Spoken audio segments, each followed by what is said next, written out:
Hello বন্ধুরা, আজকে আমরা ঢাকা কমলাপুর রেল স্টেশন থেকে রাজশাহীর উদ্দেশ্যে রওনা করছি 2005-7 ব্যাচের ফুটবল টুর্নামেন্টে অংশগ্রহণ করার জন্য।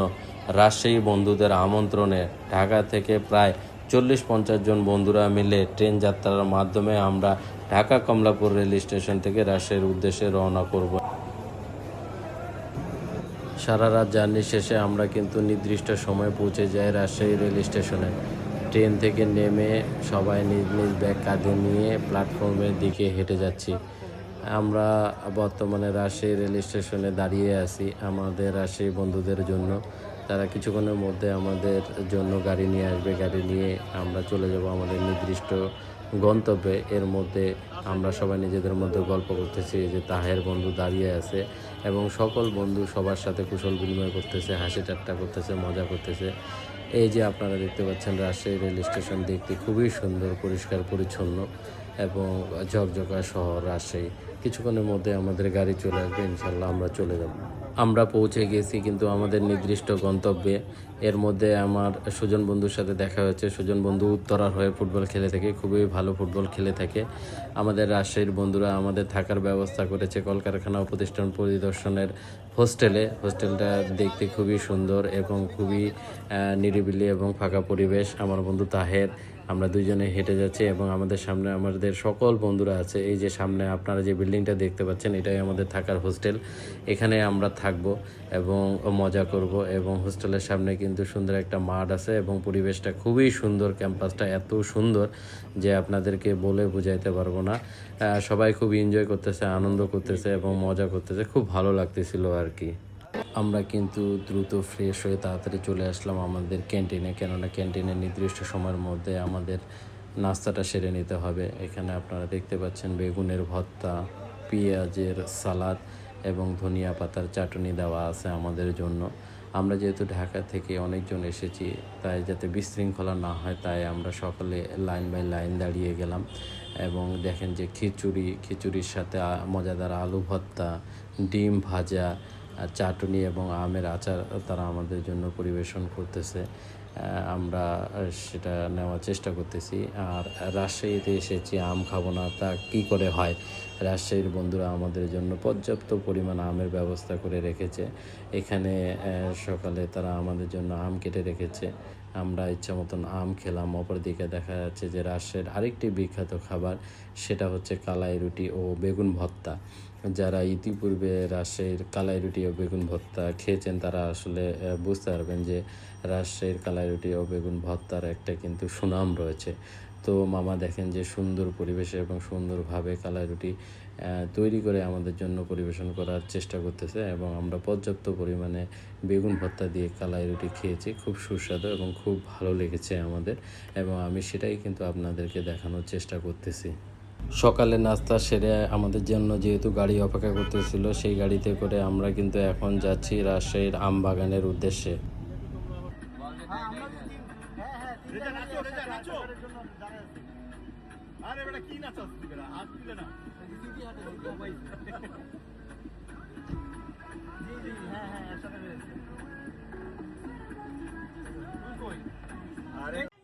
যাওয়ার সময় আমরা কিন্তু গাড়িতে পর্যাপ্ত পরিমাণ আনন্দ করেছি, আপনারা সেটা দেখতে পেলেন।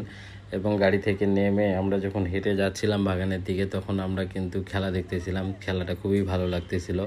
ছোটোবেলায় আমরা এরকম করে খেলছি, তবে এই খেলার মধ্যে সেই স্মৃতিটা মনে পড়ে গেল যে এখানে আপনারা দেখতে পাচ্ছেন সেই ডিফেন্স এবং গোলকি এবং গোলবারের সেই দৃশ্যটাই কিন্তু আমাদের ছোটোবেলার স্মৃতিটাকে মনে করিয়ে দিয়েছিল।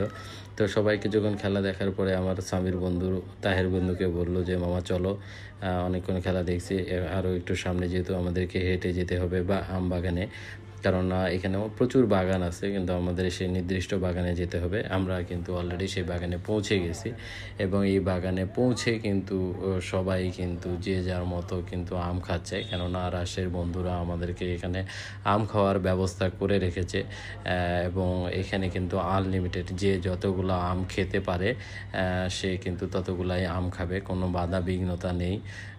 অপরদিকে আমার বন্ধু তাহের আম খেয়ে একদম ঘেমে একাকার হয়ে আছে। সেদিন কিন্তু প্রচণ্ড গরম ছিল, গরমে কিন্তু সবাই আম খাচ্ছে এবং সকলকে ফোন দিচ্ছে, ঢাকার বিভিন্ন জায়গায় ফোন দিয়ে আম বাগান দেখানোর চেষ্টা করতেছে এবং আমরা আম খাচ্ছি, খুবই মজা করতেছি। আসলে এরকম সিচুয়েশন কখনো হয় না, এতগুলো বন্ধু মিলে বাগানে যে আম খাওয়ার যে আনন্দ বা মজা, আসলে খুবই ভালো লাগতেছিল, আনন্দ লাগতেছিল। আম খাওয়া শেষে আমরা কিন্তু আবার হেঁটে হেঁটে যাচ্ছি এবং আমি আপনাদেরকে সেই রাজশাহী আম বাগানের কিছু আম দেখানোর চেষ্টা করতেছি। আমাদের গাড়ি কিন্তু আমাদের জন্য অপেক্ষা করতেছে। কেননা আম খাওয়া শেষে আমরা কিন্তু আমাদের পরবর্তী গন্তব্যে পৌঁছাবো। ইতিমধ্যে দেখতে পাচ্ছেন যে আমাদের গাড়ি এসেছে, আমাদের জন্য রাজশাহীর বন্ধুরা 4টি গাড়ির ব্যবস্থা করেছিল। সেই গাড়িতে করে কিন্তু আমরা চলে আসলাম ফয়সাল মামার ভাজা মাংস খাওয়ার জন্য। ফয়সাল মামা রাজশাহীর খুবই বিখ্যাত, তার ভাজা মাংস খুবই বিখ্যাত। এখানে প্রতিদিন অসংখ্য লোক আসে তার ভাজা মাংস খাওয়ার জন্য। তো তাই রাজশাহীর বন্ধুরা আমাদেরকে সেখানে নিয়ে এসেছে দুপুরের খাওয়ার জন্য। তো সেদিন ছিল শুক্রবার, নামাজের পরে যেহেতু অনেক লোকজন হবে, তাই আমরা নামাজের পূর্বে খাওয়া দাওয়াটা সেরে নিচ্ছি। এখান থেকে খাওয়া দাওয়া শেষ করে আমরা কিন্তু নামাজের উদ্দেশ্যে যাব। তো ফয়সাল মামার ভাজা মাংস খুবই সুস্বাদু এবং খুবই ভালো লেগেছে এবং সবাই কিন্তু দেখেন খুব মজা করে খাচ্ছে, কেউ কিন্তু কম খাচ্ছে না, সবাই বেশি বেশি করে খাচ্ছে, কেননা আর কখনো সুযোগ পাবে কি না এই জন্য। খাওয়া দাওয়া শেষ করে আমরা কিন্তু মসজিদে নামাজ পড়ার জন্য মসজিদ খুঁজতেছিলাম, অবশেষে সেই মসজিদটা পেয়ে গেলাম। সকল কার্যক্রম শেষ করে আমরা যেহেতু খেলাধুলার উদ্দেশ্যে রাজশাহীতে এসেছি, বিকেলবেলা রেস্ট নিয়ে আমরা কিন্তু পৌঁছে গেলাম আমাদের মাঠে পৌঁছানোর পরে আমরা কিন্তু আমাদের টিম ম্যানেজমেন্টের সাথে সকলে মিলে কিন্তু ওয়ার্ম আপ করতেছি। আর অল্প কিছুক্ষণের মধ্যে যেহেতু আমাদের ম্যাচটা শুরু হবে, তাই আমরা নিজেদেরকে একটু ঝালিয়ে নিচ্ছি, কেননা আমরা যেহেতু ঢাকা থেকে আসছি, আমাদের ভালো খেলতে হবে। এর মধ্যে আমার তাহের বন্ধু আমাকে বললো যে বন্ধু একটা ভিডিও করে দাও, তাই আমি তার জন্য একটা বাপ্পারাজের ফানি ভিডিও করার চেষ্টা করলাম। তাকে বললাম যে চশমাটা খুলে ভিডিও করো, সে বললো না, চশমাটা পরেও আমাকে ভালো লাগতেছে। তাই আমি আরেকটু ফানি ভিডিও করার জন্য কিন্তু শ্যুট করতেছি এবং বলতেছি যে বন্ধু না, খুব ভালো হয়েছে এবং খুব ভালো লাগতেছে, তোমাকে সেই লাগতেছে মামা, একদম জোস ঝাক্কাস, মানে একদম সেই। খেলা শুরুর পূর্ব মুহূর্তে আমরা নিজেরাই কিন্তু নিজেদের মধ্যে টিম মিটিংটা সেরে নিচ্ছি।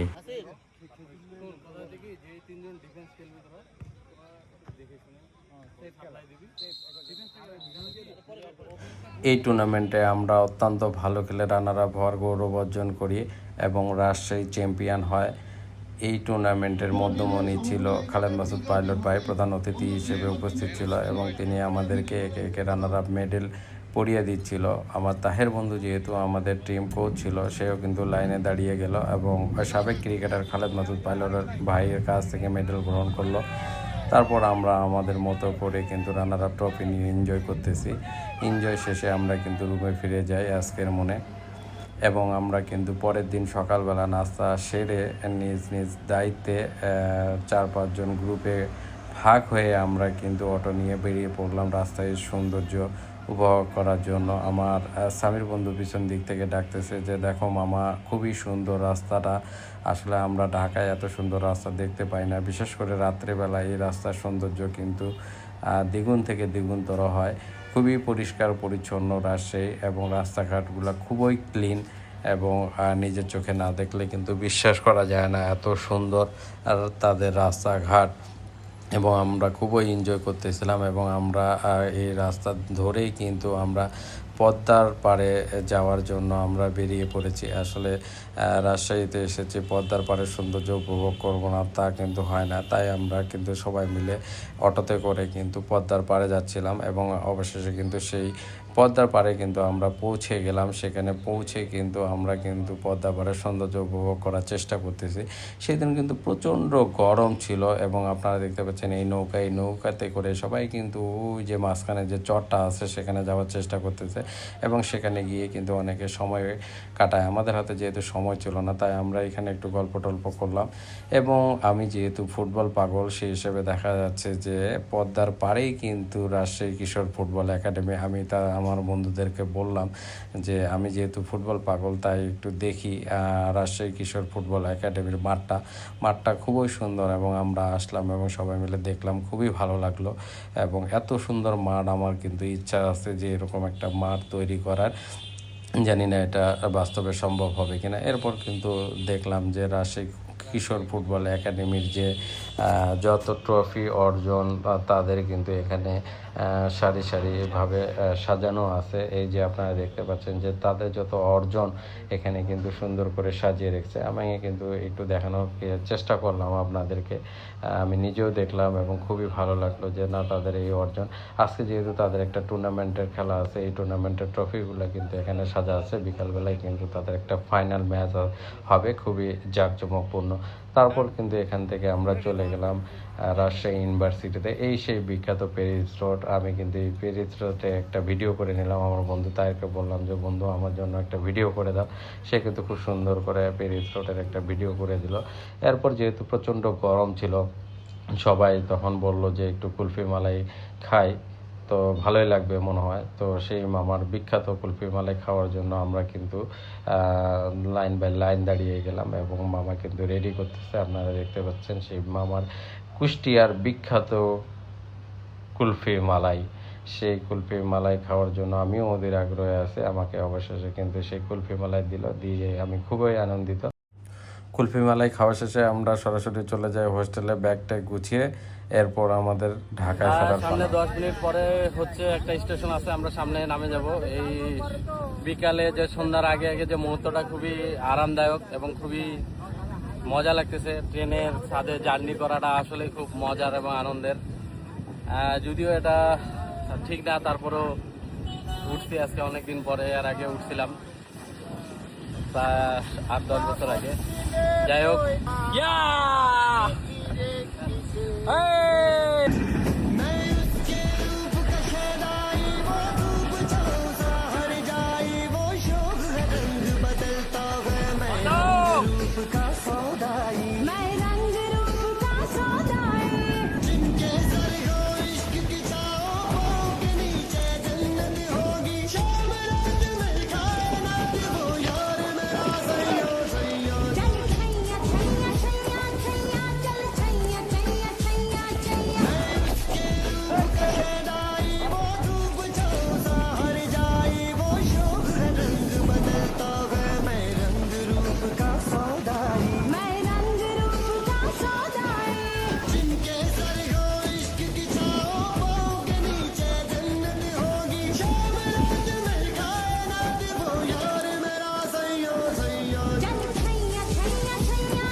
অবশেষে সাইয়া সাইয়া গান শুনতে শুনতে আমরা নিরাপদে ঢাকায় পৌঁছে যাই। এই ছিল আমাদের রাজশাহীর পর্ব। সকলকে অসংখ্য ধন্যবাদ।